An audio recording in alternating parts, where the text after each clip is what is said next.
Saudaraku, aksi permainan sepak bola beberapa bocah di Aceh terekam dalam sebuah video dan viral di media sosial Instagram.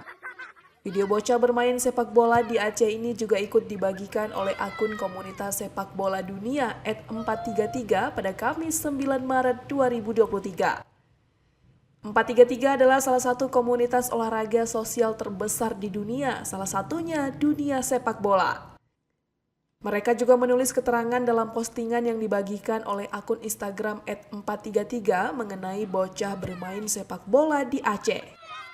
Karena berhasil mencetak gol, sontak sang bocah tersebut berlari dan melompat layaknya bintang sepak bola dunia setelah berhasil memberikan serangannya.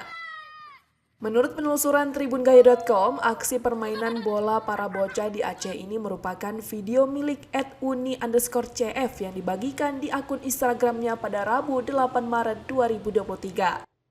Menurut informasi, aksi permainan bola para bocah di Aceh ini terjadi di lapangan Darussalam, Pesangan Matang Gelumpang 2, Kabupaten Biren, Provinsi Aceh.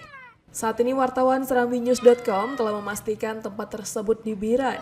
Wartawan media ini sedang terjun langsung ke rumahnya yang bersangkutan untuk mendapatkan informasi lebih lanjut.